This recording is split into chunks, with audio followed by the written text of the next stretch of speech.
Hi, friends. And oh, the humanity. Also, you're wrong, but that's okay. Those are the two titles today. I've got two different titles. Why are you live streaming so early, Eric? It's only 5 in the morning. I went to bed like 8 o'clock last night. So I got a pretty full night's sleep. That's why I'm up so early. Also, basically, when it was like 4:30 or 4:45, I woke up with having to poo really bad. Like I had like, ow, my stomach. So then I pooed, and then I went to go back to bed, and I realized I'm kind of in my head about this thing. They've got a big problem. It's a really big problem, too. Okay, let me tell you that. I've got a really big problem. Which is... I don't know how to deal with Corey. Because I make him feel insecure. Is what it boils down to. And he seems to think he's like in some kind of competition with me. And that he needs to convince me that there's something wrong with me, basically. Which is super silly because, I mean, there's obviously nothing wrong with me. The problem is he's in this horrible relationship, right? He's stuck with his BPD, unlike me. And, in fact, they just celebrated 24 years of marriage. But that woman triggers me now because I've been in a BPD relationship and it makes me want to feel like the fuck you will. You know, it's like homie don't play that, as they say. But Corey does. One of the things that Corey's very determined about is that there's something wrong with my relationship with YouTube. The fact that I like to make everything public there's something inherently wrong with that. Now, I suspect it's mostly just him projecting his operational value onto me. Like, if he were subject to this endless flow of affirmation / critique, he'd be correct for him. He'd be prioritizing the wrong absolute value because his is TI, you know? But it's not mine, but he won't listen to me at all. This is the thing. Part of the whole insecurity thing is he refuses to listen to me. Now, he doesn't have a particularly good reason to be insecure, except for the fact that it's like he's in this really fucked up relationship, and I'm super aware and clear about it, and I try not to tell him anything about it, but you know, the other night when we had that wonderful, wonderful time at Corey's house, and it was fantastic, it nevertheless was filled up with weird like insecurity things. Like he spent a fair amount of time trying to basically convince me that I'm not special. I'm like, well, you know, to the extent that either of us are special, you're not any more special than me, you know. But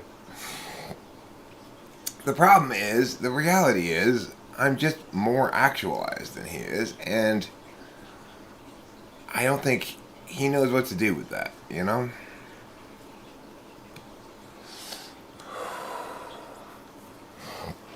But it bothers me a great deal.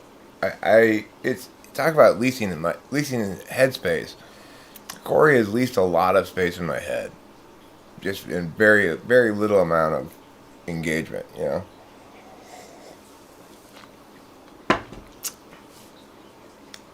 Because it bothers me both that he won't listen to me and continues to try to tell me things. Like, okay, maybe you should listen to me for a second. Instead of constantly trying to tell me things. Hi, Stuart Johnson. I have missed you. Oh my god, I have missed you. Every morning I wake up, I say to Rachel, "Where's Stuart Johnson?" Finally, you're here. So yeah, it's like, what do you do if you have this best... Sure, you can ask questions. They don't have to be true false questions. Although they can be.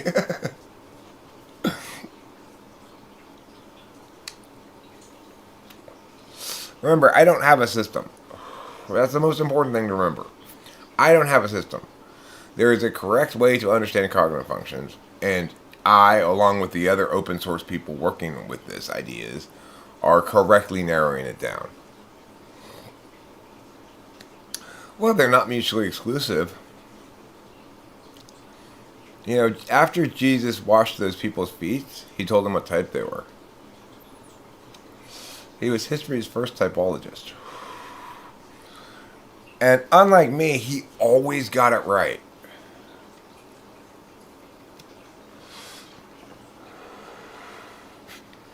So, yeah, it's important to remember that I don't have a system. There are no systems, right? There's a correct understanding of typology, and there's bullshit. And that's it.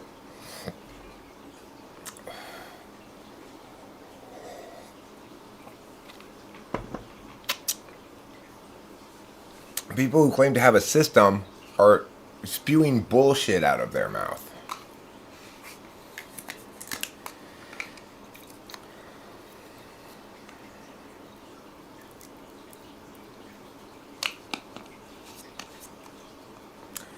I mean, you can navigate life without understanding anything. Okay? You don't need to understand anything to navigate life.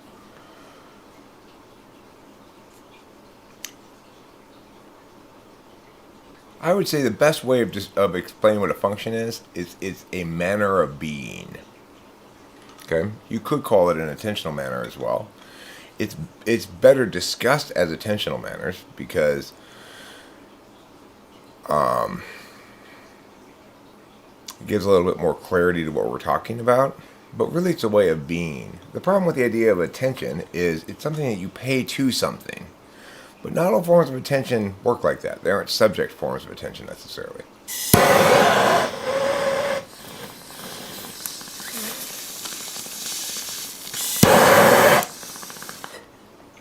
A cognitive function stack is a configuration that expresses as your fundamental approach to life. Either you're a knower who interfaces, you're a deliberator who acts, you're an action type who deliberates.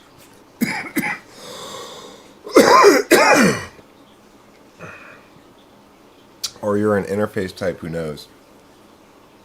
The thing is, it's important to remember that,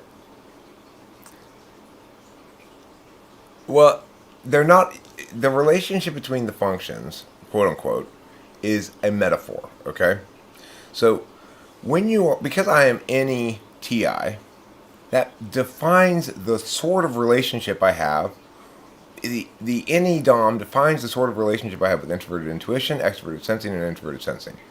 In other words, one function is a description of an individual's relationship with intuition and sensing. One function is a description of an individual's relationship with deliberation. And in other words, one function represents you as a subject, and one function represents you as an agent. Okay?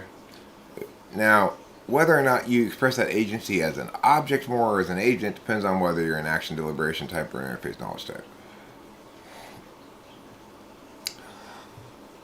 Yeah, well, it's only during the holiday season that the taint becomes red and green. So I always appreciate that. So it's a mistake to say that, oh, I'm paying attention in more than one way at the same time. Instead, it's correct to say that because I pay attention in a certain way, my relationship to what we call the other functions is relegated to certain roles, you know.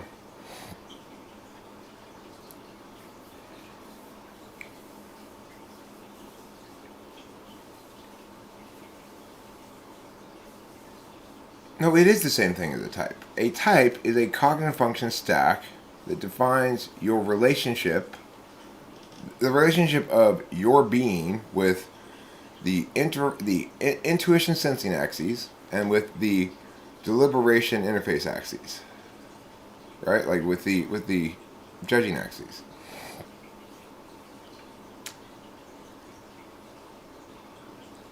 I mean, it can be used as a way of classifying people, but it's not.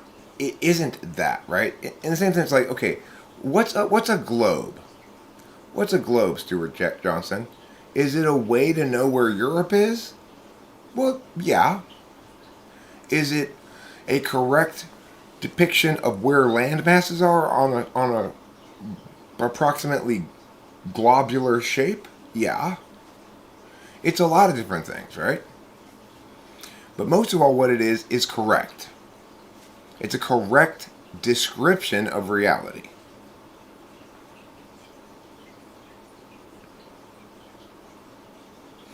Look, your first function defines your fifth, eighth, and fourth. Your second function defines your sixth, seventh, and third. And so, to say that you are TI tool is also to say that you are TE6, is also to say that you are FI polar, is also to say that you are FE third. To say that I'm FE third is the same thing as saying I'm TI tool. And the thing is, we use this eight function metaphor because it allows us to parse. It's like an irrational number in math. There are certain things you need to be able to do in math in the real world, like here and here. But to get there, you have to go through irrational numbers. The eight function model is like irrational numbers. It's a necessary bridge to allow us to communicate about it. But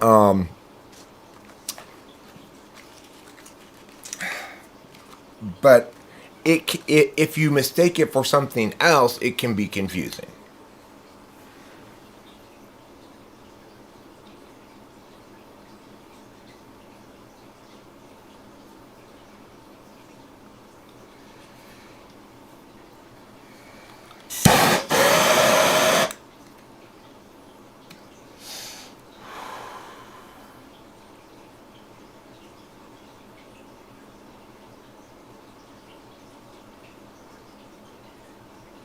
Well, CNMK, fortunately, we can dismiss that sentence entirely. All perspectives are your own.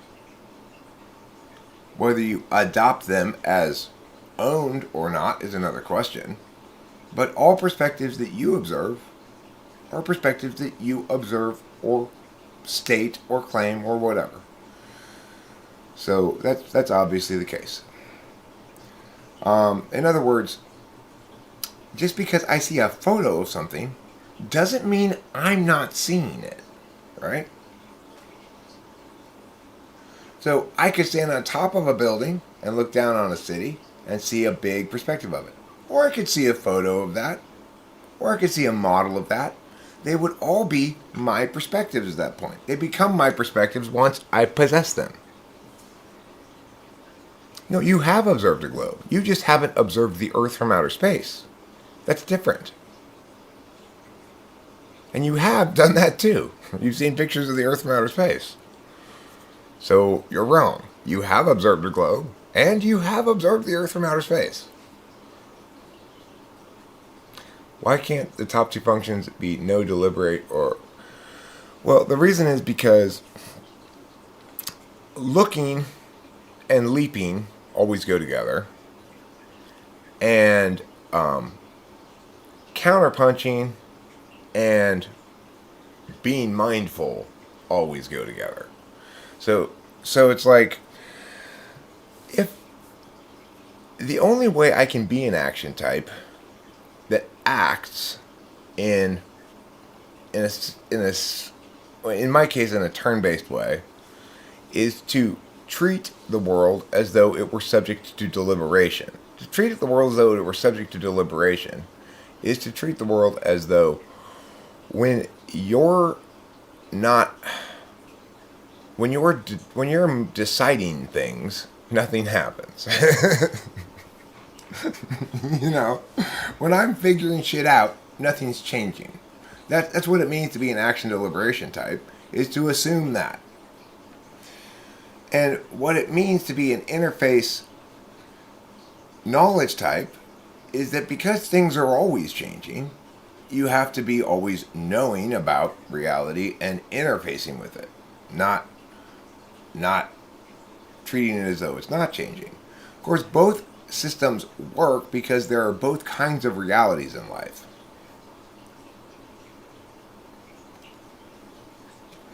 Yeah, I read your comment. I disagree with it.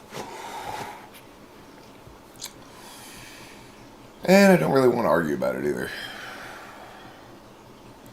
I mean, yeah, I could have done more SI testing.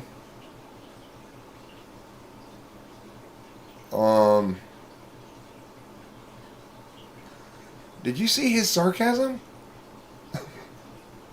That's pretty epipolar, right?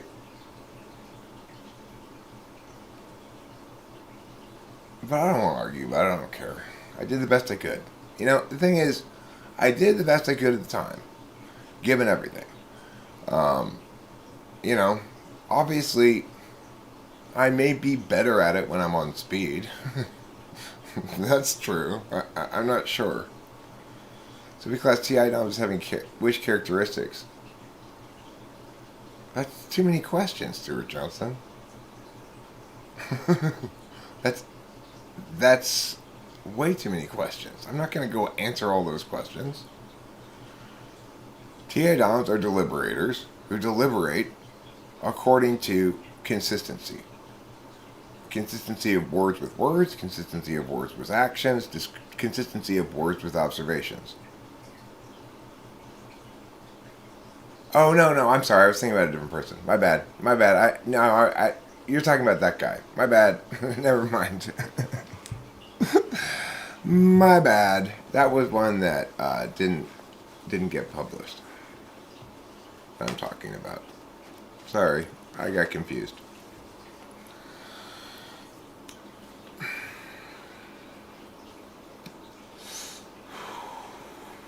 You're talking about the bodybuilder guy. Well, so for example, to deliberate about a matter, or a matter that's subject to TI deliberation specifically, would be, say, filing a legal brief. You get to research, learn about all the different relevant things before you start writing your brief. You get to write your entire brief. You get to anticipate what they might say and put in all the answers and stuff to it. And then you take your turn. Here's my brief. So that's a deliberation action kind of approach to life. That's particularly a TINE approach. TINE projects that frame of reference onto the world, such that it behaves as though people who are TINE behave as though there's never any urgency to do anything. That the world's just waiting for them to finish their deliberation and take their turn.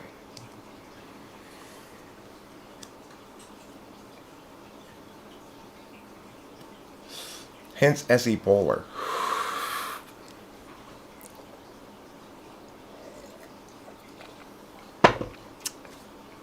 When you're a deliberator who has as the other function the action function of turn-based action, NE, instead of real-time action, SE, then you get somebody who's SE polar.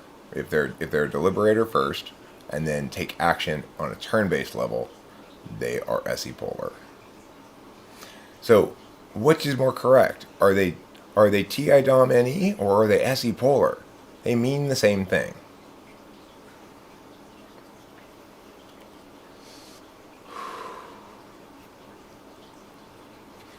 Well, polar doesn't mean not human any longer. So we all have a certain amount of machine code capacity in every function. Even though somebody's NI polar, they can still tell that this is a remote when they look at it like this, or like this, or like this. They still have baby level NI at least, right? I mean, let's talk about SI and NI. SI and NI link to two proto-cognition things, namely object permanence and shape constancy. Object permanence is a frame of reference that relates that stuff outside of you links to you. So, object permanence is exemplified by me knowing where I put Mia, okay? Because Mia exists in relation to my actions with it. Shape constancy is the opposite. It tells us, regardless of my perspective on this thing, it's still the same thing.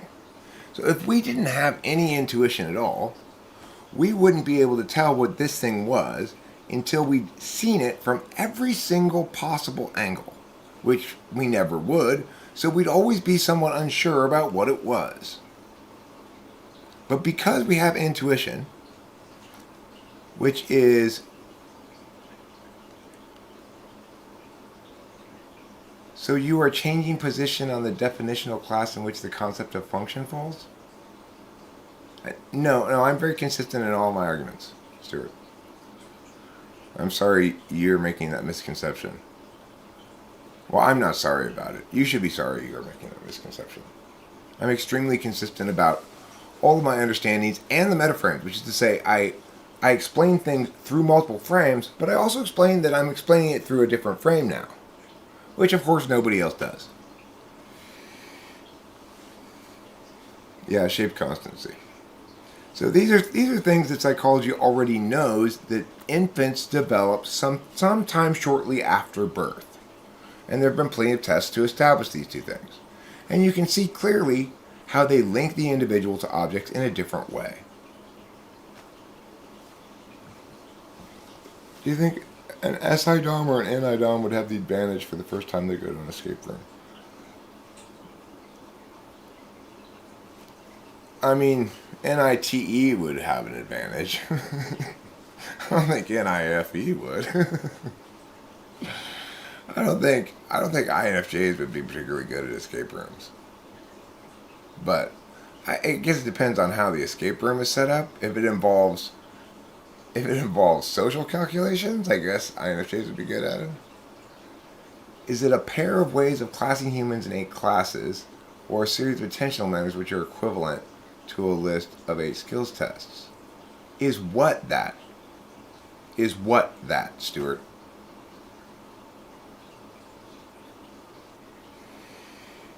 That's totally wrong, Sean O'Neill. TE is, in fact, figuring out things that have their own logic, whereas TI is about the universal logic of communication and is predicated on particularly 5 terms, and, or, if then, if and only if, and not. TE figures out the logic that each thing has that when it has its own logic, when it's not a universal logic.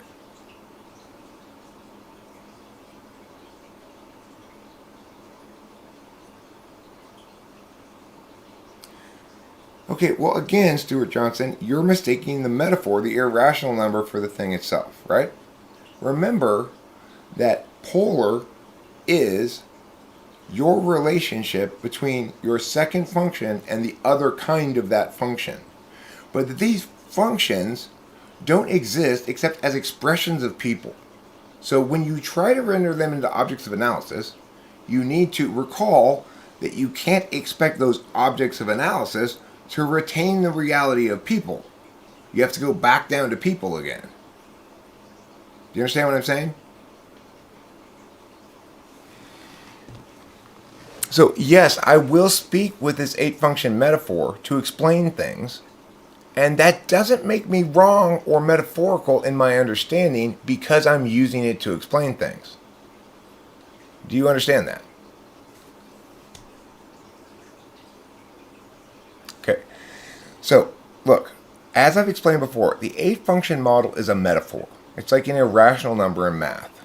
people really are a singular expression of a relationship with two kinds of being. Okay, so there are a relationship between intuition and sensing, and there are a relationship between deliberation and interface. So each of those relationships, in other words, like this.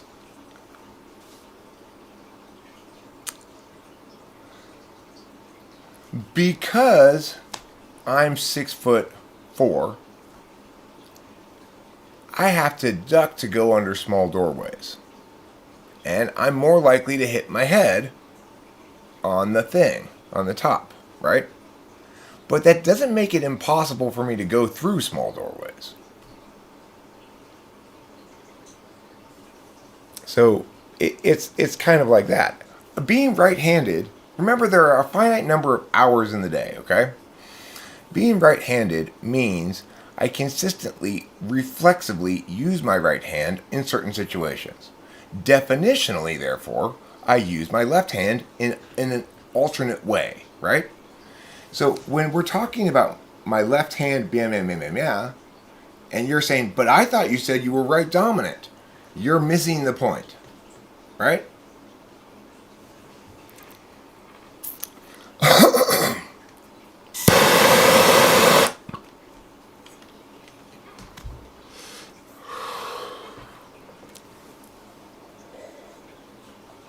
I don't think you do, but that's fine.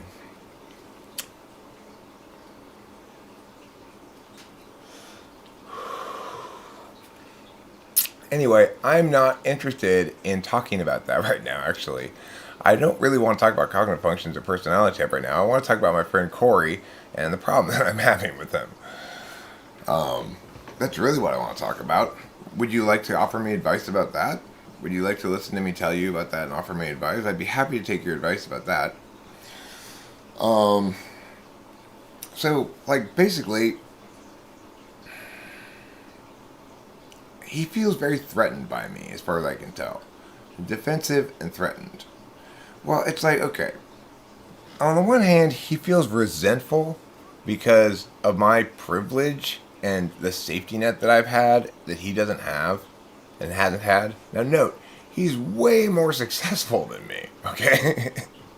Like, he's rich and owns his house and has a Jaguar and stuff like that. So it's like, why are you so resentful of me for having privilege and a safety net in life? And he's always like, well, I mean, do you even tell the people, do your people in your family even know that you're living at your dad's house? And all, like, yeah, I'm not.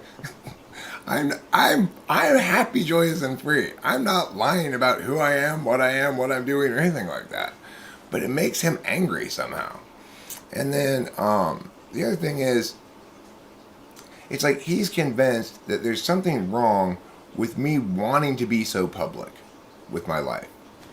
With me being like I am, basically. He thinks there's something wrong with me.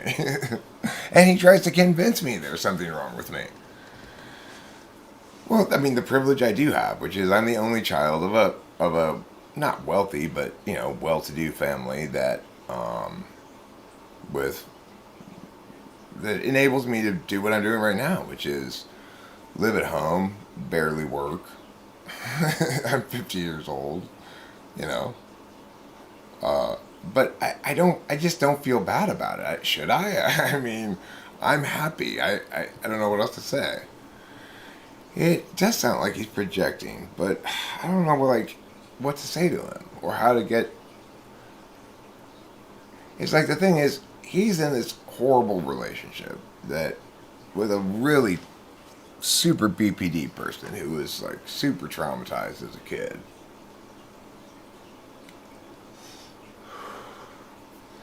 I mean, here's the key thing with his mom. As far as I can tell, he does everything in his power never to watch anything on my channel.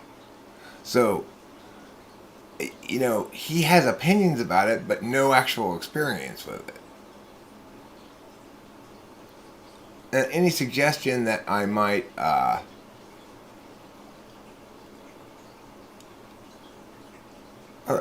any attention I might direct towards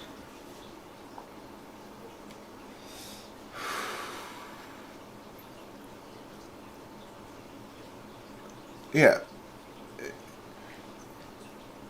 The only way in which you could call attentional manner a metaphor is if you would say, well, really it's a way of being. In that regard, the word attention conveys certain things that are limiting, that aren't exactly correct about cognitive functions. But remember, we are mapping things concretely that are very metaphysical. So if you want to validate this in some way that's not possible, then you won't successfully validate it in that way.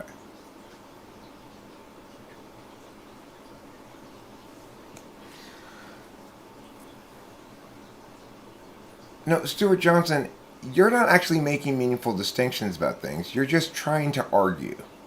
It's pretty obvious to those of us who are smart. Rain knows it, I know it. You're not actually making good distinctions.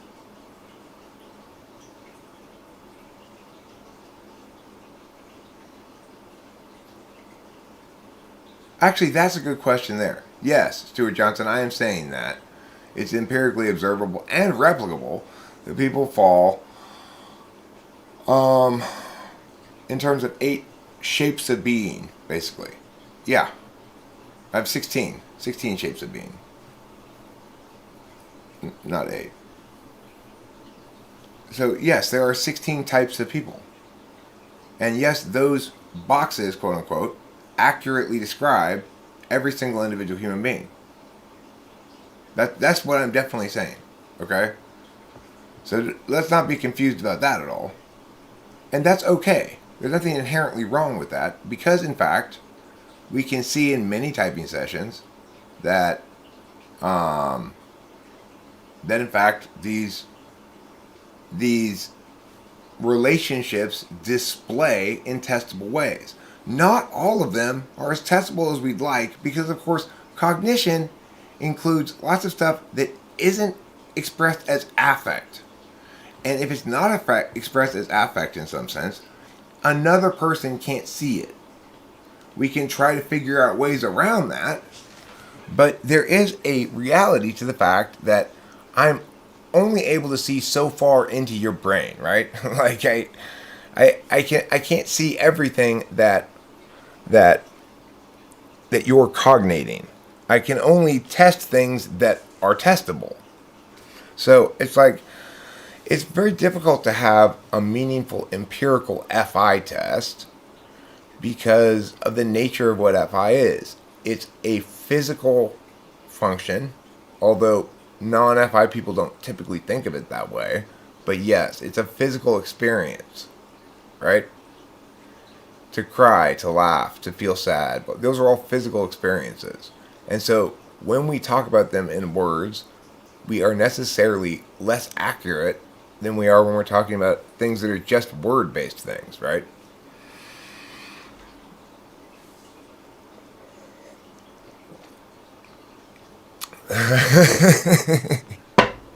What a great joke, Eucalyptus. Eucalyptus Koala made a great joke.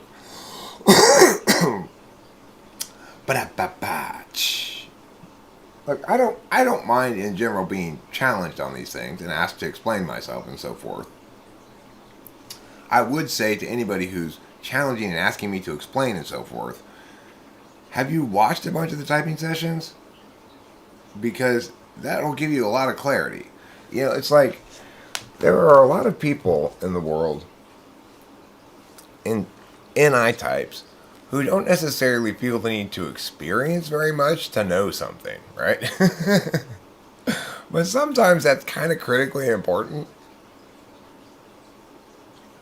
Yes, type's unchangeable.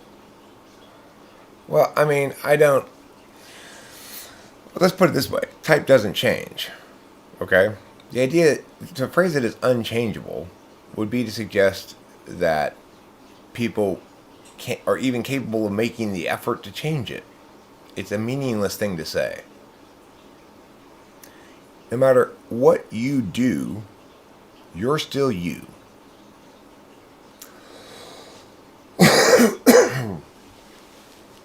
And that's just all there is to it.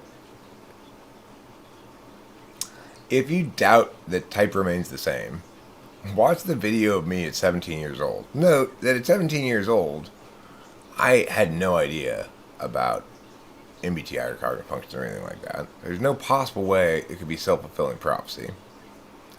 And you will see, you will see the exact same guy at 17 years old as you see at 50, giving exactly the same kind of answers, etc. So this question of nature and nurture has long been an active one in psychology. The thing is, I have the correct answer regarding all of these things. It's not mine. Jung came up with it, right? Other people got it wrong, and I, in an open source fashion, in cooperation with people like Rain and other smart people, figured it out. By publicly doing everything and laying it all out there for everybody to see and everybody to evaluate independently, we figured it out. The thing is, you're not doing that though, right? You're not looking at it and evaluating it and determining what you can determine. You're just trying to challenge me. And that's fine, but not very good. That's not a very good way for you to make a determination about things.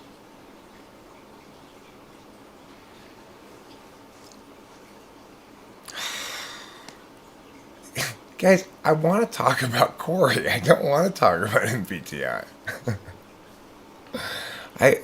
You know what? Watch some videos, right? Watch some videos. Why are you asking me questions about this when I have 6,000 motherfucking videos?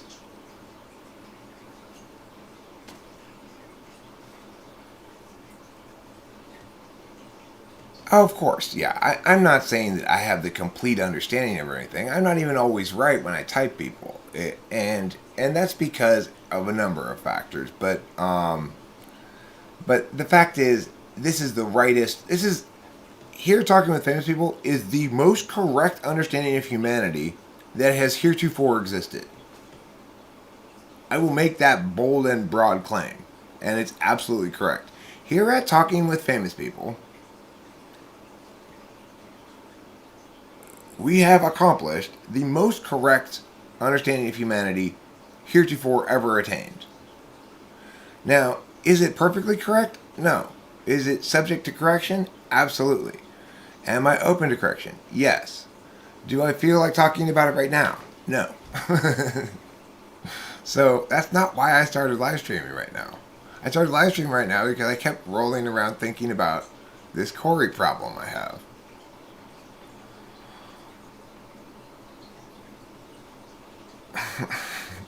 See, that's what's bothering me right now. I'm not feeling bothered at all about cognitive functions. So I want to talk about what's bothering me. What's bothering me is my bromate, my longtime best friend. He resents me and is desperate to not respect me.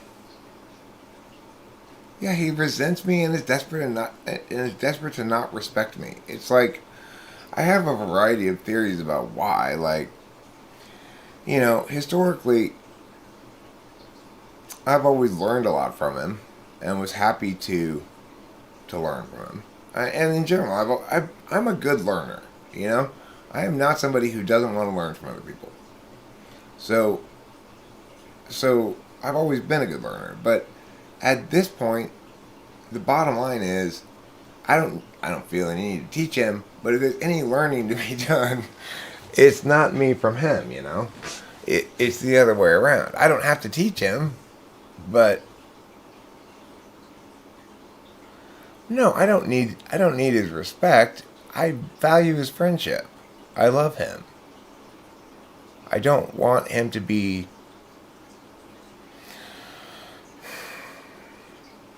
insecure and or hatery or whatever, you know. It makes me sad.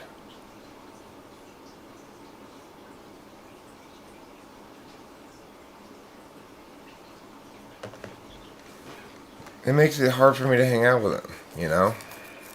Years ago. We fell out years ago when I quit drinking. And then, you know, it was when I quit drinking.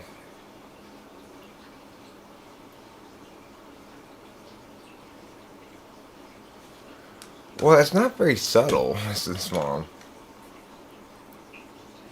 It's like he kept trying to tell me the other night about how me wanting to be so public is bad and wrong, and and that it's a sign of my ongoing insecurity or whatever to need that kind of affirmation.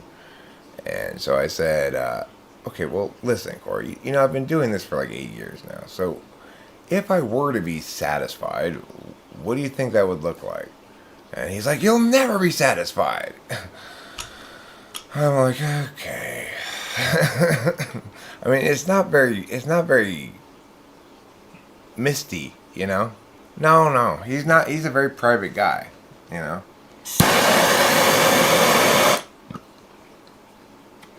And that's fine. I respect that. But it's like I don't even worry about talking about it on YouTube because I know there's zero chance he ever watches any of my channel.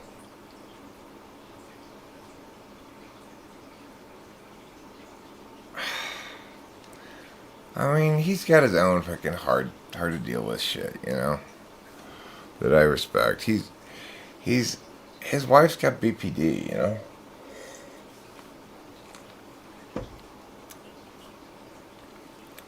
No, he's an INFJ.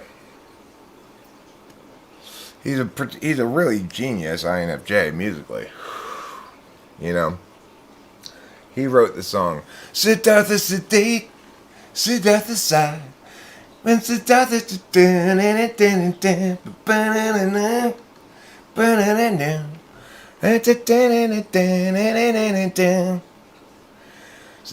recoiled in the sight. Siddhartha down, do that thing, but down, burn it down. Siddhartha Siddhate, Siddhartha, where are you now? The fantasy is to have Siddhartha right in front of me. He's fucking genius, right? I've always accepted and respected that, but it's like he's very determined to not even listen to anything I make or do at all because I don't know, which is fine. I don't try to push it on him or anything. You know, I don't say, here, listen to this or watch this. I know he doesn't want to, so I'm just interested in spending time with him when I can, you know, and enjoying his company. And, I mean, I gotta say, the other night, despite it all, was an absolute fucking blast. You know, it was like, it was heaven. It was heaven. Being there with Rachel and being on drugs in his kitchen again, and it was fucking heaven, you know? It's exactly...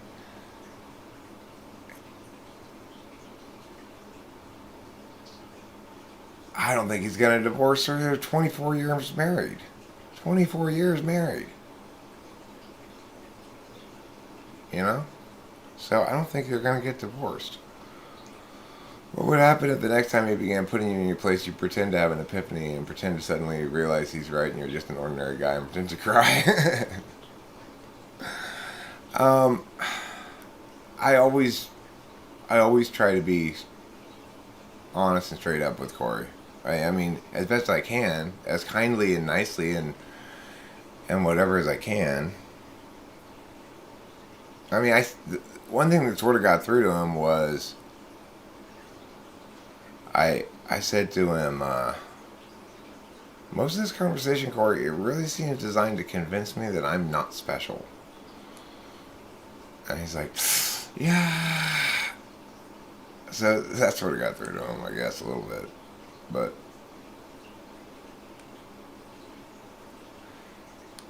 I mean, I see it as him projecting his own FE operational value onto me, which is to say, he assumes that I use FE as he does, and thus I'm using it wrong.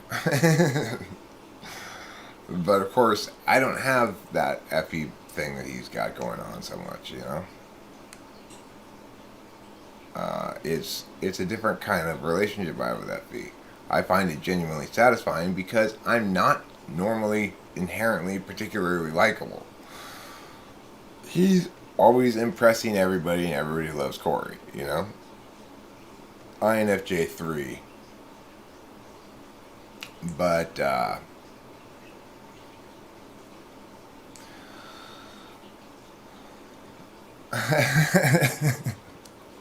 Steve Van Manen, you have got an excellent point there.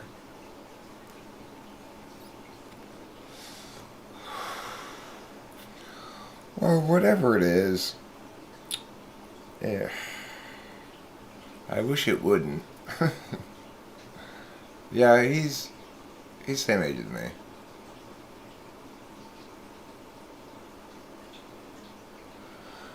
I mean, I do encounter periodically people who sort of get mad at me for not being adult enough in my affect and ways, I guess. Also, like, how dare you? It's so weird. Don't spell it correctly regardless, okay? Take that comment away, Oliver Linehan.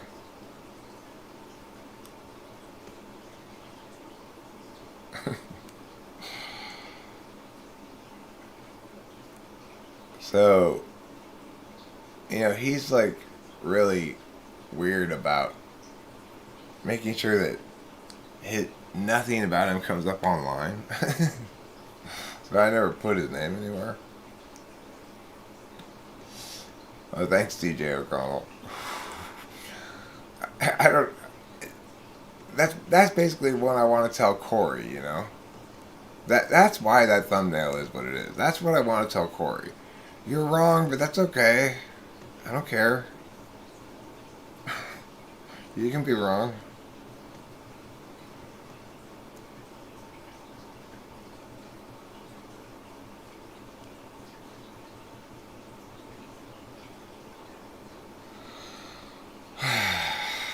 So anyway, I don't know. I got a lot of sleep last night. I'm feeling pretty rested. I called in my prescription yesterday. It might be ready today. Well, I agree, but except that would be basically the only instance anywhere of it being spelled correctly.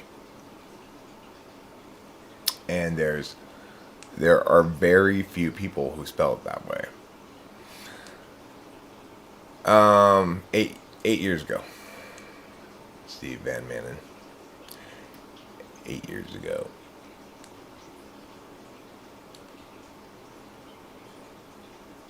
Well, Rain, when they transcribe it, they don't spell it that way. You're missing my point. Okay?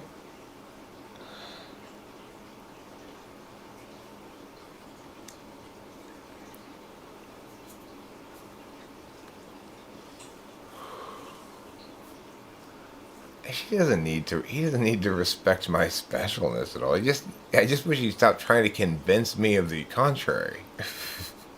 He's never gonna get through to me, you know. He's never gonna convince me there's something wrong with me, or that, oh yeah, I should be ashamed of myself or something. It's like, that's just not gonna work. Sorry. I'm too happy. Why would I be sad?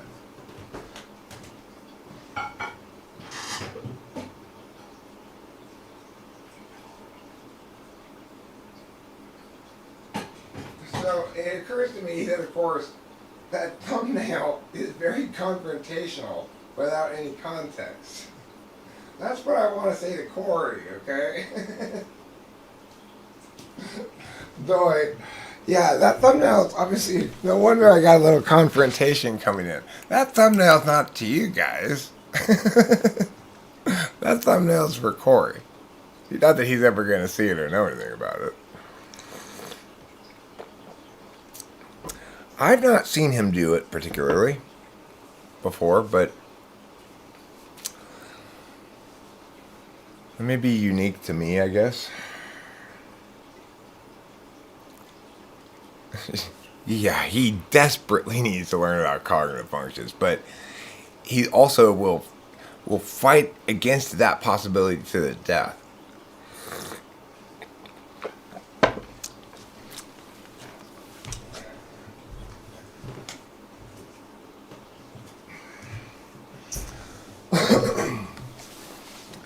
The thing is,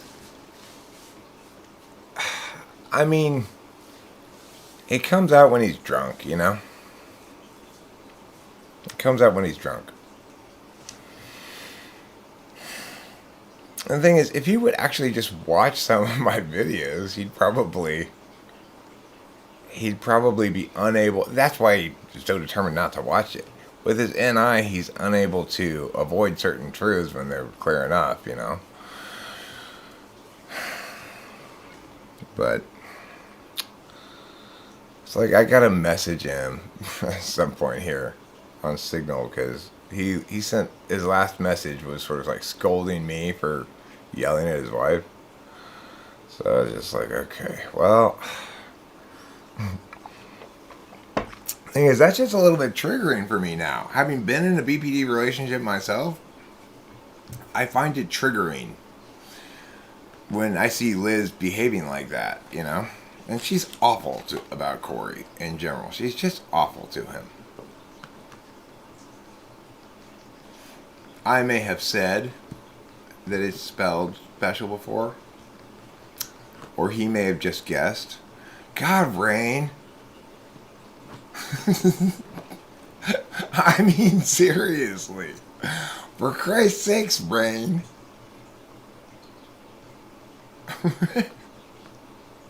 Do you have to be correctness Nazi about everything?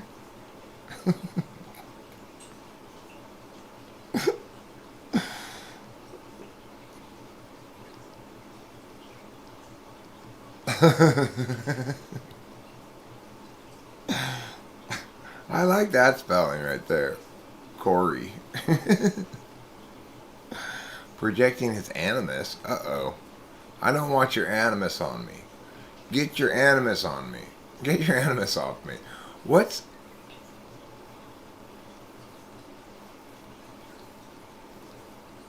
Well, Mrs. Corey successfully pissed me off by just not letting me play the guitar until I yelled at her. I want to play the guitar. Stop not letting me play it.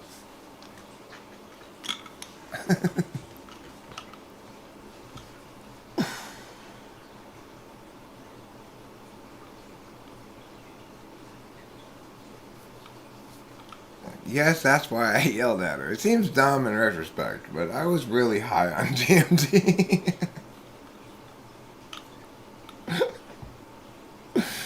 So, you know, life's fun. I'm a little worried about Rachel, though. I think she got serotonin syndrome. She's been out of commission for a few days now, and she had tingling feet and hands. And it seems like it's getting better, though. She's not taking any of her Prozac or anything. She hasn't taken any drugs for a few days. Any psych drugs. And she's just, like, down for the count. So, I am worried that I failed to prevent Rachel from getting poisoned. But she seems to be on the mend. So...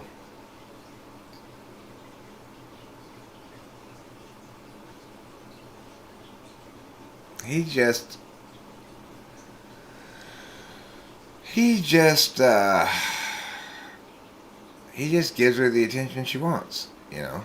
Lots of affirmation and love and stuff, and it doesn't matter whether she's being a cunt or not. You know.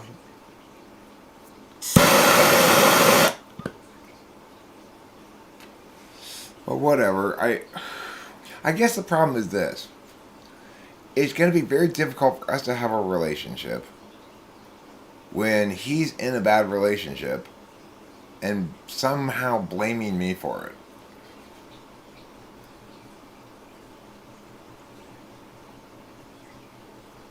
it. especially when I'm with Rachel and we're so obviously happy. And I gotta say, it was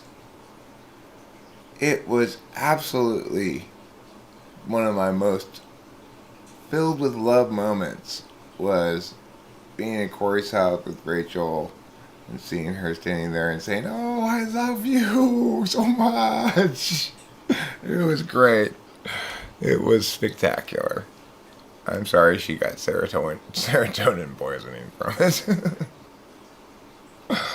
I gotta think about that a little bit more. Gotta be a little bit more careful, I think, with the old Rachel LaRue. I don't want to get her hurt. I gotta do harm prevention.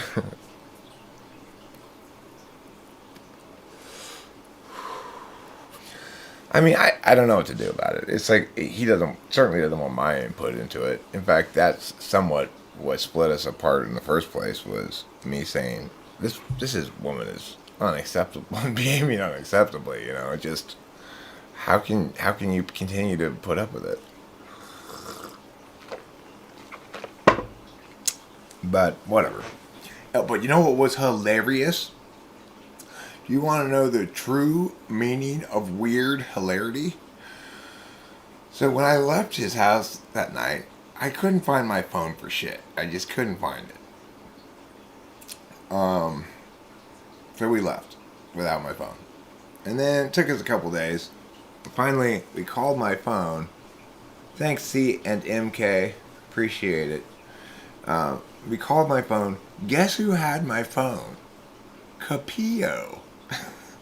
Capillo had taken my phone from Corey's house by accident. Because Capillo was there that night too. I don't know if I mentioned that. Capillo and her boyfriend were there too. When they rolled in, I was like, oh my god, what?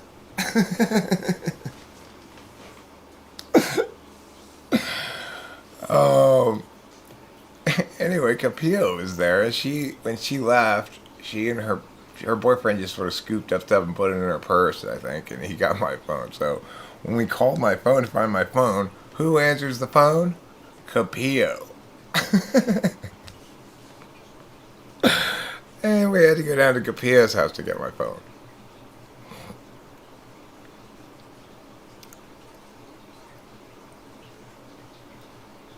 I mean,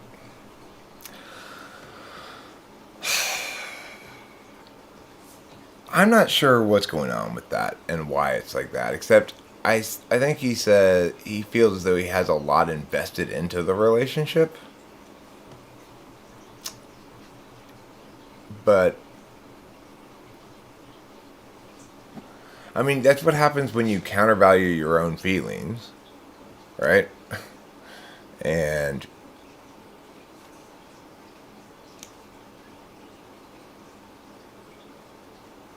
you're TE polar.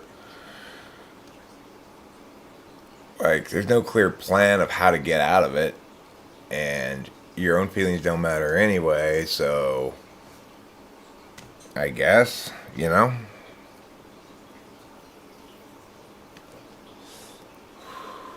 He's a Scorpio. I don't know what his exact birth date is though.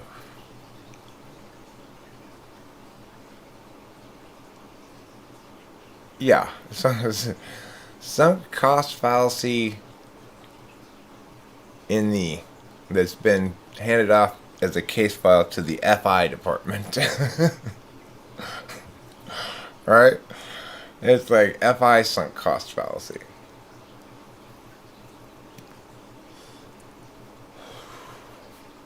I do love the fact that people are commenting. I love every comment that is not a shitty comment. And I don't love the ones that are shitty. Because that's the truth. I do love every comment. I love the fact that people are commenting. As long as it's not a shitty comment, in which case I don't love it. In fact, I don't even like it, usually. But I usually don't thumbs down it. It has to be really, really bad comment for me to thumbs down it. I'm just telling the truth with my hearts and my thumbs, that's all.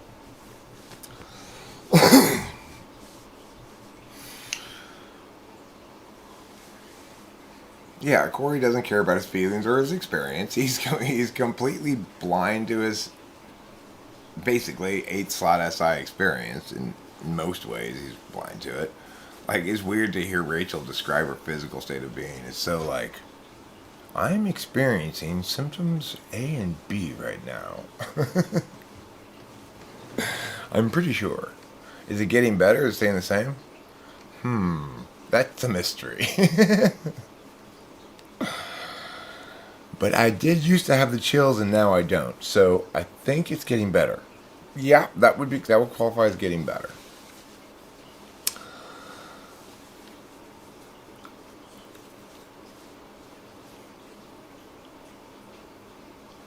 I mean, I think that anybody can door slam. I've door slammed a couple of people in my life. I door slammed Chloe, who was a former person around the channel, because she got my Raw Channel 1 deleted with her rampant copyright violations. And I door slammed. There's another persona non grata around here that I've door slammed too. I don't remember. But those are exceptions, I guess. I normally think I can. The problem is, I had tried to talk to Chloe plenty of times, you know? It didn't do any good. When you can't talk to somebody and get through to them. Well, Chloe was a nightmare.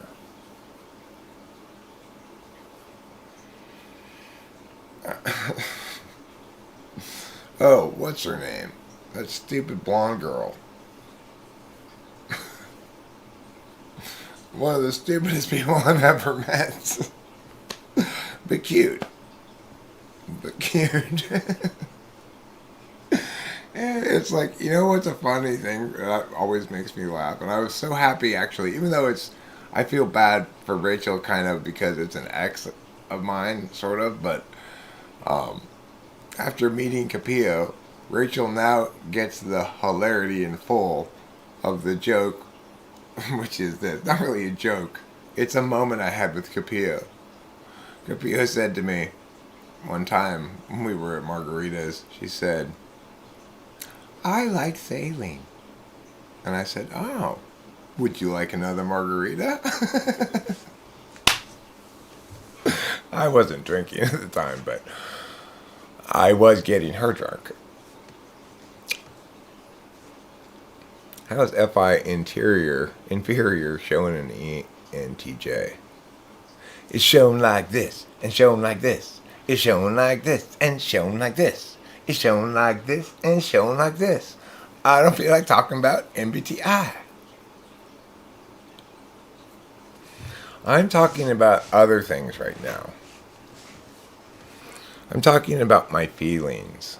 Would you like to talk about my feelings with me? Thank you, Paula New, for saying I'm an underrated YouTube sensation. The thing is, I think I'm an under-sensationalized YouTube-ration. That's what I think I am. I'm an under-sensationalized YouTube ration. You got it close, though, and I appreciate it regardless. That's what I need to be, is more sensationalized. How can I become more sensationalized? Anybody have any advice? Yeah, that dumb blonde girl who lived in Oklahoma, I forget what her name was, but she was so dumb in a in a make Eric want to hump you kind of way. You know?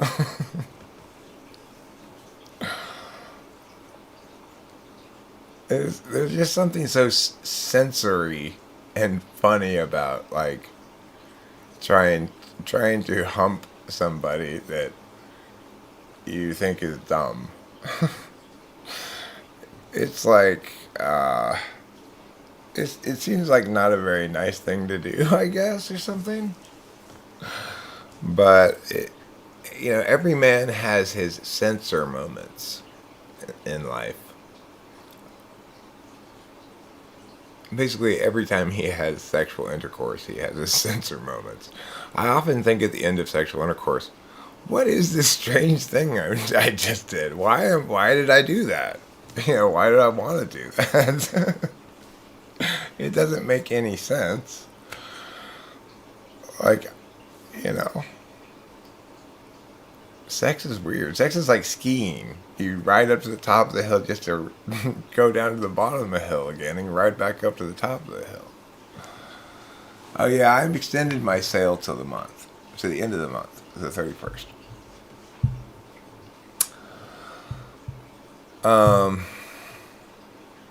And I will check my email this morning at some point. I'm hopeful my M. Oh, good. I'm glad you've not slept since then. Yes, overline hand. I tell you what, I'm gonna give you a license to tell yourself when to go to sleep, but I can revoke it at any time. Okay. For now, you're licensed. You've been licensed by all licenses all the time as a self go to sleeper. Remember, subject to immediate and arbitrary revocation at any time.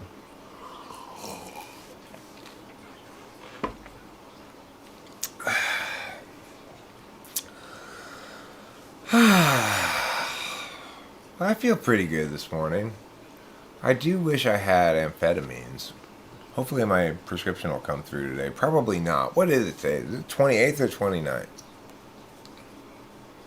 Oh, it's the 29th. It might. Because you know why? 30 days has September, April, June, and November, which was last month. I had 30 days. This month has 31 days. That's one more day. What does that mean? Well, because I can't get it until 28 days after I got the last one. That's why it matters.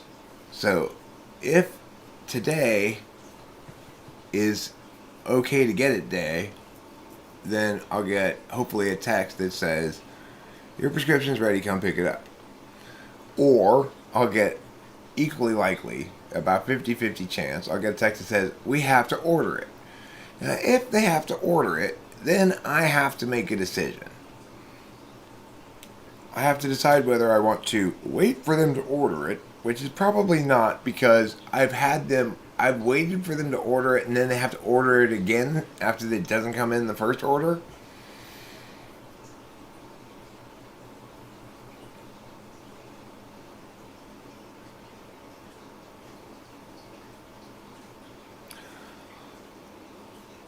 I mean, put it this way, Steve Van Manen. When I was drinking, nobody could accuse me of needing to be taken down a notch. I hated myself a great deal. The thing is, lots of people feel like I need to be taken down a notch in the status quo. And that's because I'm constantly saying things like, I'm right and you're wrong, you know? And I say so with a great deal of confidence, and you could accuse me of being arrogant about certain things, etc., etc.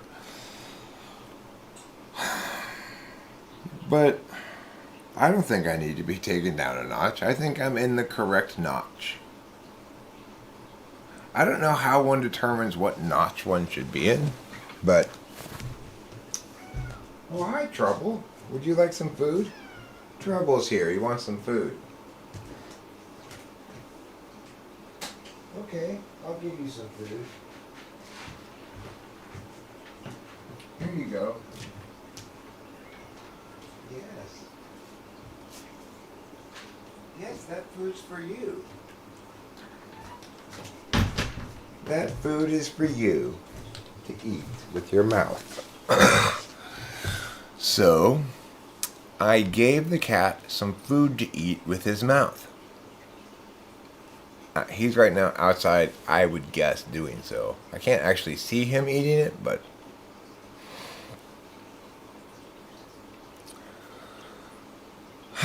Well, the thing is, it's never going to work to kick me in the feels. Like... the thing is, like everybody, I have highs and lows. And there are some times when I feel bad, like, I was so wrong, and or Eric, you pushed it too far. That's when I feel bad about myself. Eric, you pushed it too far. You were in too manic a state. You were too confident. You were too. Oh well, you've got a point there, Steve Bannon, in the sense that it is leasing headspace, but it's not leasing headspace that makes me doubt my own legitimacy at all. So it's not like there's some part of me that wonders maybe Corey's right or something. Is there?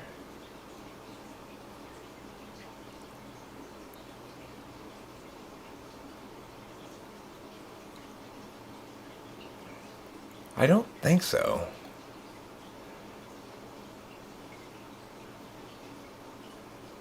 No, no, there's not because I quit drinking. That's why I don't really have any doubt about myself because there's such a clear juxtaposition between Eric when drinking and Eric now. Um, I don't really have to worry about my self concept anymore. And the further away I get from having been drinking, the more clear and certain my self concept becomes. Even though self concept's not a strong spot for me inherently as an FI polar person, which is why I had to really stop and think there for a second if I actually believed it deep down in some way. That I realized I'd never actually considered the question. But when I work it out, it always comes back down to the fact that no, I successfully quit drinking and I'm still sober, and everything's different since that.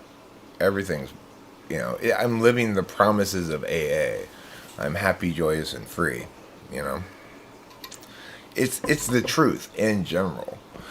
The things when I'm not feeling that way, it's always like, if not always, almost always, because um, because I'm in dopamine crash mode.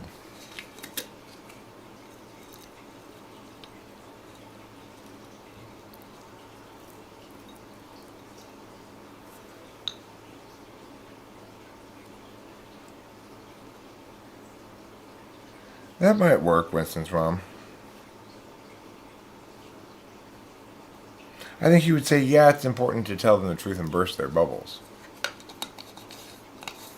Right. It reminds being happy, joyous, and free reminds me of the fact that because I quit drinking, I I can have fun.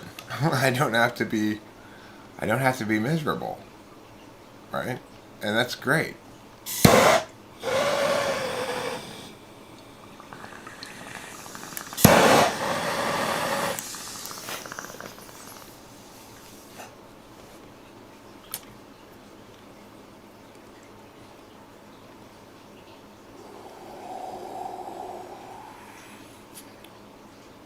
Yes, it needs the comma, and he certainly would sound happy, I suspect.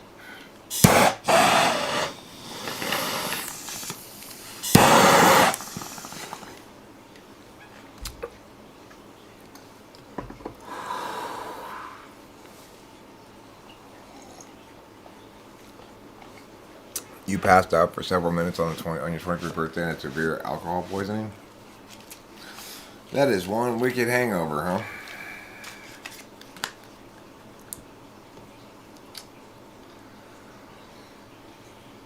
So the thing is, the weird thing about this, the fearless and searching moral inventory, is I had always had that.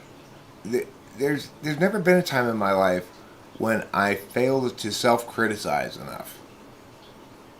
The only time that it was inaccurate was when I self-criticized too harshly. So it's like that was never an issue for me. And same thing with when you're wrong, promptly admit it, make amends where necessary. I always did that. There was never something that was part of my problem to begin with. So it's like those parts of AA. When I told my sponsor that, of course, he didn't believe me. Of course he didn't believe me. But it's true. It was true. It was true then. It's still true. I never, I never didn't do fearless and searching moral inventories. And well, okay. I guess that grew a little bit later on. But I was always hyper aware of every possible critique that could be made about me. So, and I believed the ones that were true. I was never lying to myself, you know?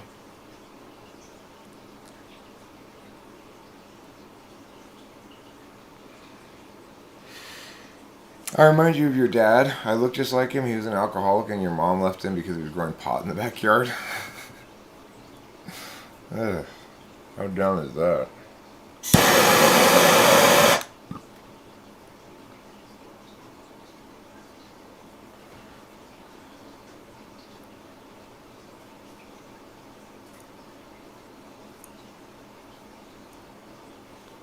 I mean, no, when I was with my BPD partner,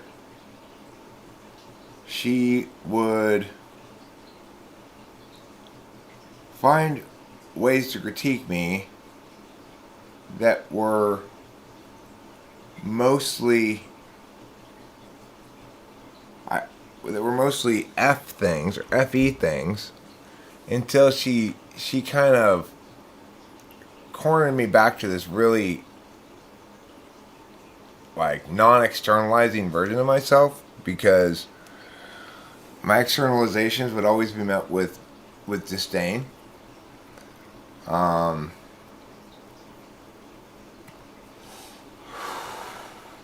but we also had a lot of fights because I'm not a doormat, and I wasn't gonna sit there and take it once I figured out what she was doing.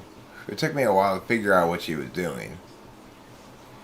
She was telling a bunch of stories about what was wrong with me to me all the time, you know? And see, this is the other thing, Elise S. That's something I never related to at all.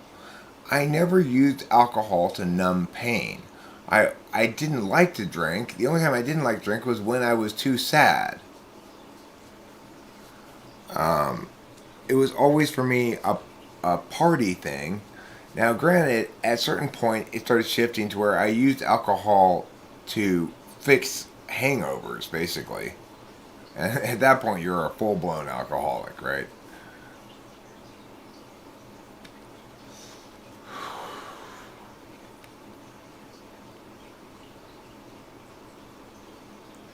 I mean, it's just such a hard drug on the body in general.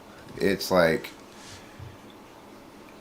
you, yeah. At least that's and what I say about that is it shows how cognitive functions cause one to relate to these substances in very different ways. You know, if you're an FI person, there's no doubt that self-medicating can be a good way to get rid of your feelings. Um,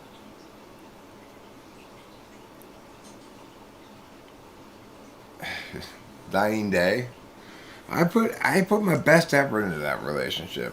You know, I did everything I could to make that thing work, and well, that's not true. I could have done other things, I guess, but it just, I just couldn't. I couldn't stand what it was making me into. I was becoming this really angry person, and it was like after one argument, she once again absolutely infuriated me by refusing to listen to anything I said. And I started having these like sort of like revenge fantasies and stuff. I said, Eric, you've got to get out of this fucking relationship. This is not okay. You are becoming a bad person.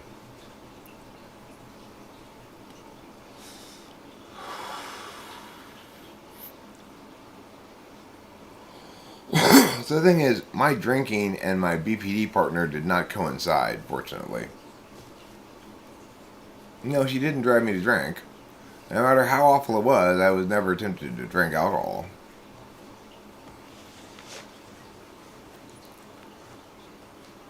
I mean, my dad had quit drinking alcohol completely for quite a long time, and then started drinking again, and just drinks a little bit. Well, I mean, I don't know. He drinks a couple glasses of wine a night.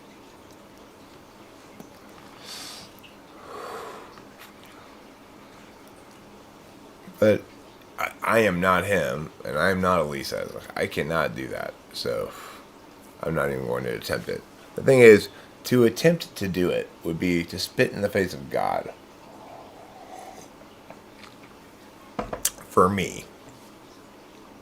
Because everything good has happened as a result of my deal with God.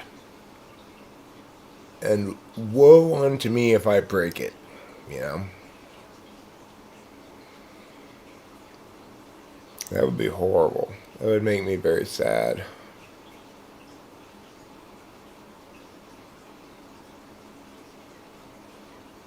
Delilah would kill me.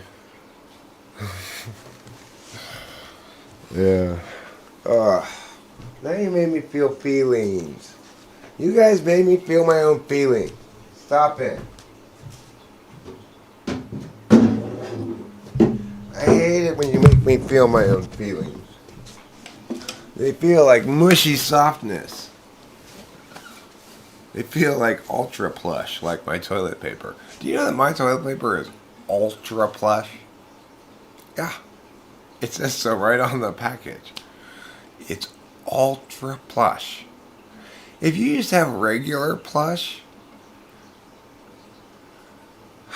Steve Van Manen, can you watch some of my videos on faith and stuff? I go into it in great detail. I'm a Christian, but Eric's version of the Bible is the best version of the Bible. And it's a lot shorter than the regular Bible. Okay?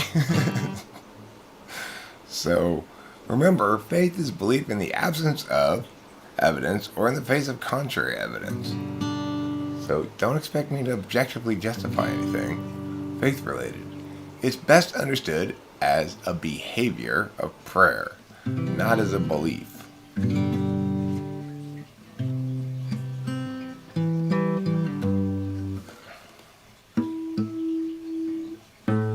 Somebody needs to tune this guitar.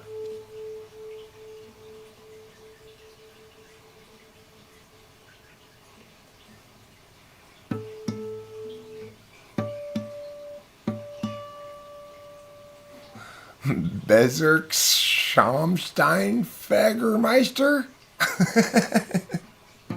What a ridiculous word. Bezix Schornstein Fagermeister? What an absolutely ridiculous word. Somebody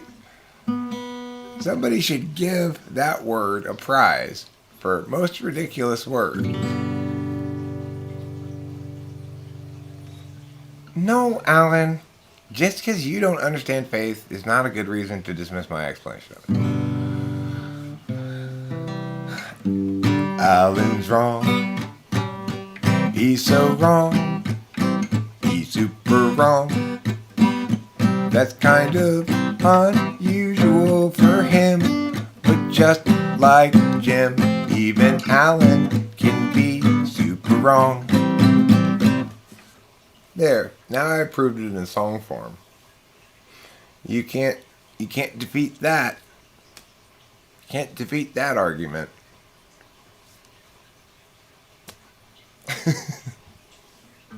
When an argument's delivered in song form, it's just game over. Hey, I said you weren't wrong very often. I threw you a bone in there. You should chew on that bone for a bit. You'll find it's delicious. It's a meaty bone. It left a lot of meat on the bone.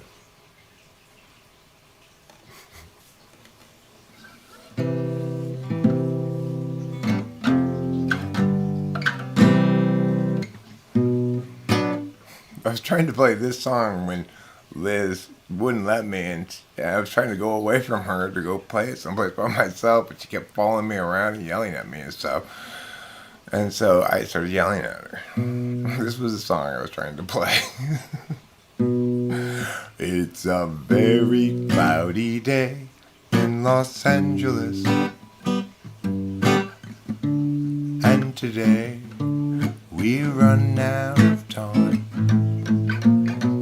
Troubles past, struggles still to come.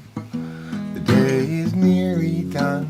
Will someone buy us some more time?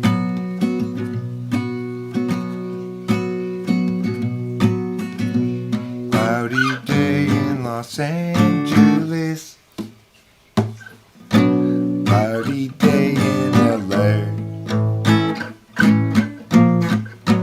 I'm no sort of evangelist, but I have something to say. Life can strangely be forgiving to those who stay awake all night, and mostly voices say to give in. They'll try to sap your will to fight, but whether I'm supposed to be here or just be soon forgotten, noise is sort of based on what I see, hearing those who onward I avoid. It's a very cloudy day in Los Angeles, and today we run out of time. Struggles past, troubles still to come. The day is nearly done. Will someone buy us some more time?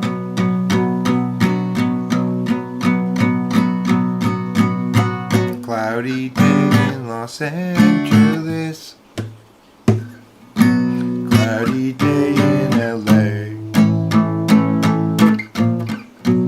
I'm no sort of evangelist, but I have something to say, something to say.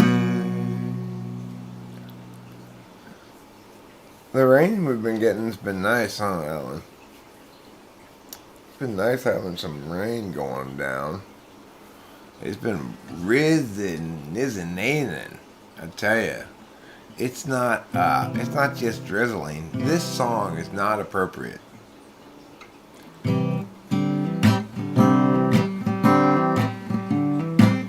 This song is not appropriate to right now.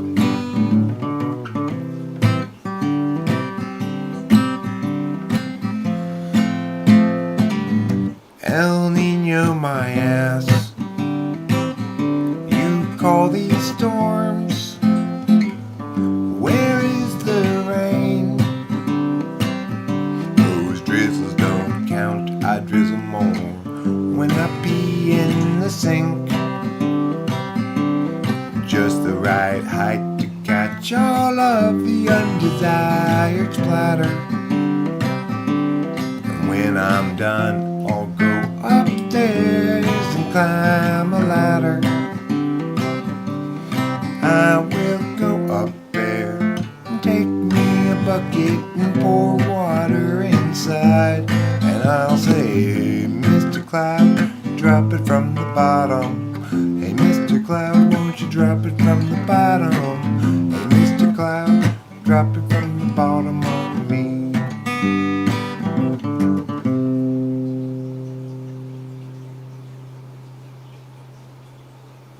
Supposed to get more rain today. Later on, apparently. That's what the weather people are saying. That's what they were saying yesterday. I haven't checked this morning. They may have changed their minds. You know how those weather people are. It's clear in Japan. That just sounds like Kaizu weather to me.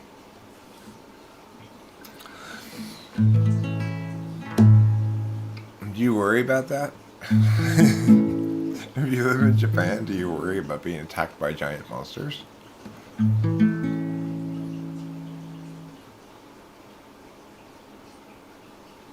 That's what that word means, in case you didn't know. I think I got it right. Kaizu. Kaizu. It's like a giant monster. If you love giant monsters, and who doesn't, you'll love Japan, where giant monsters are constantly attacking. It was 100,000 million years ago. Time ran slow. Nobody at the show. Place the slabs below.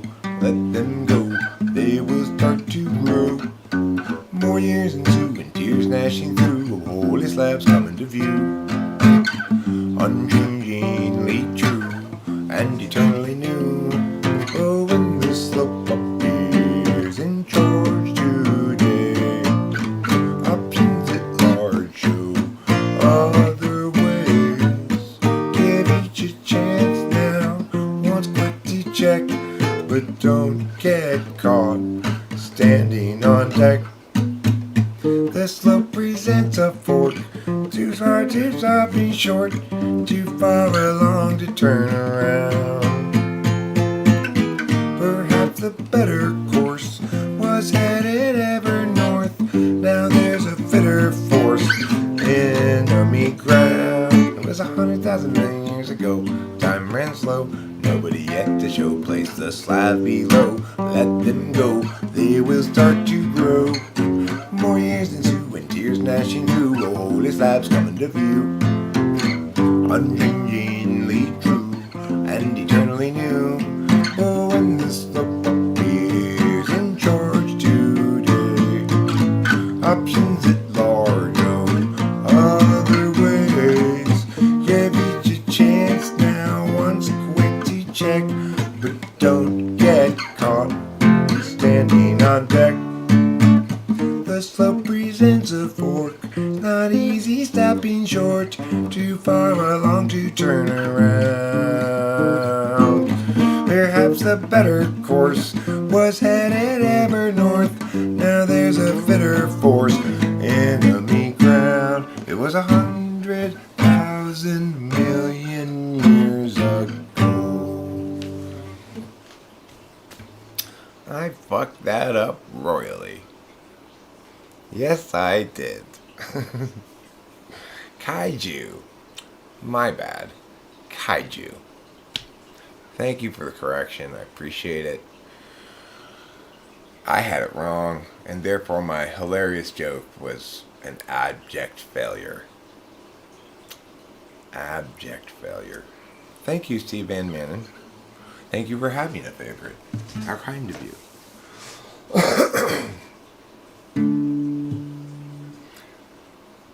Here's Gregory in disguise, hands in his pockets. Now he's walking down the drive, averts his eyes. He doesn't want you guys to realize that he's Gregory in disguise, hands in his pockets. Now he's walking down the drive, averts his eyes. He doesn't want you guys to realize that he's Gregory in disguise. He hates the lies, wants to confront the men, always telling them. But every time he tries, they only run and hide. Again he is denied the chance to yell at him. So now he's Gregory in disguise, hands in his pockets. Now he's walking down the drive, averts his eyes. He doesn't want you guys to realize that he's Gregory in disguise, hands in his pockets. Now he's walking down the drive, averts his eyes. He doesn't want you guys to realize that he's Gregory in disguise. He hates the lies, wants to confront the men, always telling them. But every time he tries, they only run and hide. Again he is denied the chance to yell at them, until the bridge brings a new approach. Sneakily he'll try to encroach up on the guilty, then perhaps he'll have the chance to yell at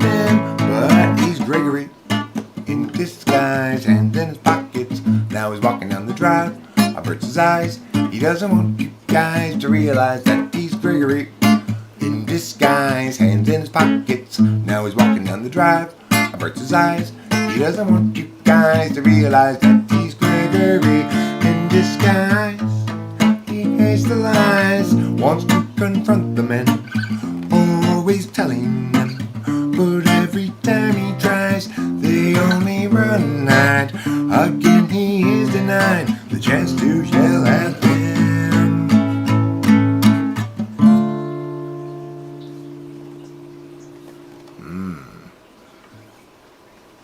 Thanks, Steve Van Manen. Thank you. I think you might be the one who explained to me what it meant. I didn't realize. Somebody explained it to me. Thank you, Winston's mom, for that. Somebody explained it to me at one point. I had no idea why it said thank you 39 until somebody explained it to me. That 39 in Japanese is thank you. That's funny. Isn't that interesting? I didn't know when I got the shirt though.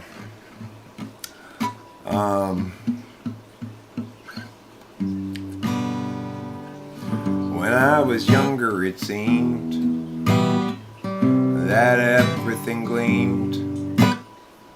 I don't know what happened to me, but I've lost that sense of urgency, and I don't think that I'll ever read it again. If you follow my lead, you'll discover I'm loster than you, and you'll want to know the way to get back at to wherever it was you thought you knew. And tomorrow will be just like today. I'll be lost then too.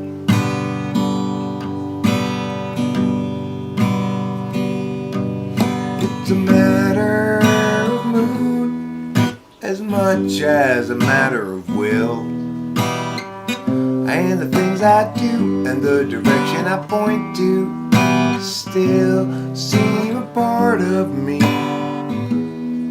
though departedly.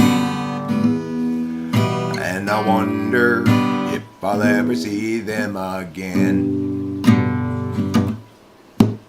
Bum-ba-dee-da, ba-dee-da-da-da, ba-ba-dee-da-da-da-doo. Bum-ba-dee-da, ba-dee-da-da-da, ba-ba-dee-da-da-da-da.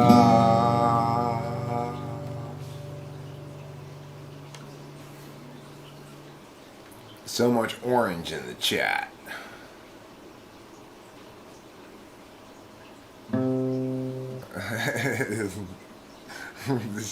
There's zero chance of me playing that game, playing that song.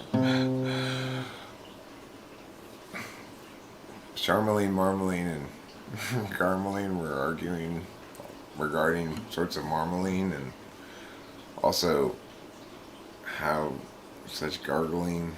I don't remember the words to it, but that's a silly song. Thank you for mentioning that song.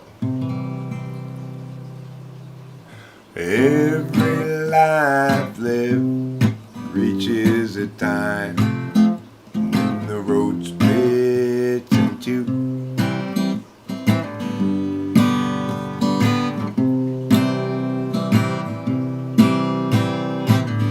There are times, times of despair. Times when it's hard to feel good. That's when I look for my sack full of solvency and that satchel filled up with bones, and that satchel of nothing but home. Satchel of helpful goods, satchel of helpful goods, satchel of helpful goods.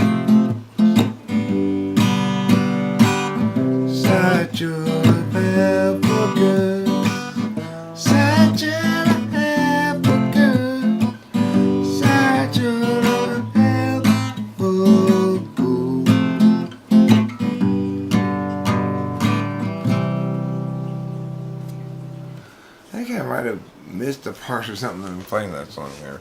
Besides the initial part, I think I left a part out or something.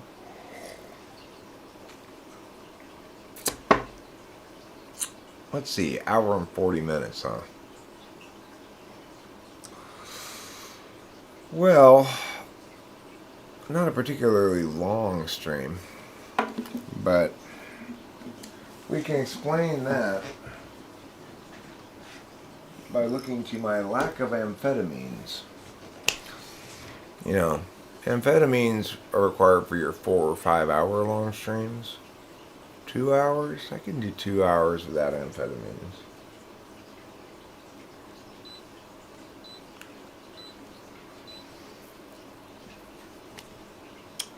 But you know, like I feel pretty good right now, overall.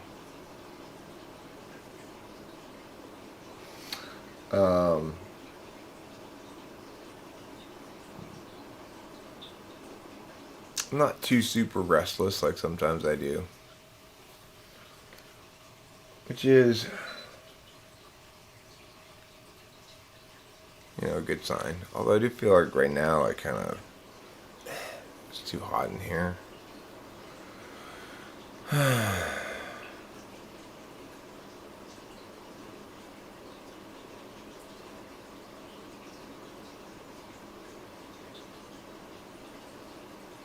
It is cold outside right now. It says it's 45 degrees.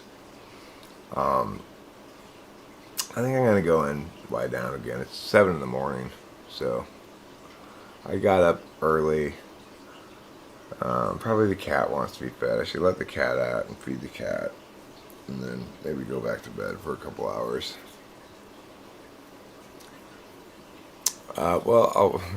They'll text me at some point. They may have even texted me yesterday. I haven't checked my phone yet. I'm playing Phone Avoidance Guy.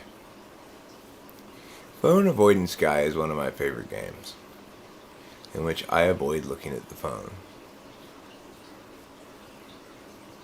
Why? Because it might say things I don't want to see. So, you know, I avoid looking at it. I'm a 7. Maybe I'll ask Rachel to look at it at some point. Although, that makes it less scary. Although it just really delays me looking at it for a little bit because she used to look for it first and tell me about it, and then I have to decide, okay, I guess I have to deal with that. It's just a little game I play with myself. That makes things less painful.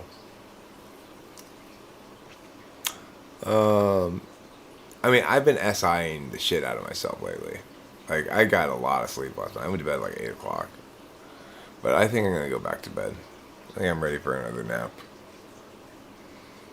And also, the other thing I did yesterday, and I'm pretty proud of myself for this, I got 6 of these motherfuckers.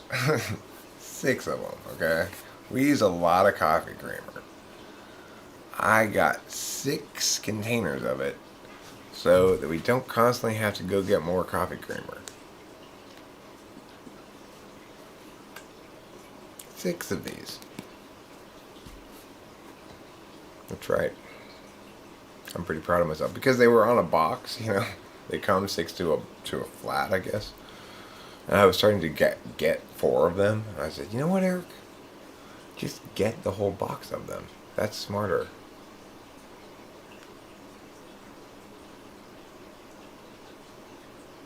I'm not developing my functions. I'm saying, look, if you remember that we measure attention in time, then you'll recall that I like to have mine go like this. I like to have my native being full blast here, and then my inferior full blast here. And that's what I'm doing right now. It's still the same ratio. It's just split up differently because of amphetamines. Remember that, Steve Van Manen, and you too can get an A+ in correctness. Okay. Goodbye, everybody. I'm not unrested, okay? I'm just in the mood to rest. Big difference. Big difference. Okay. You know, it's like I haven't smoked DMT in a couple of days, but it still seems to impart some of life's silliness onto me, which I appreciate. I can see the silliness of things in life now a little bit better maybe than I normally do. So I want to thank Dimitri for that. Anyway, goodbye everybody.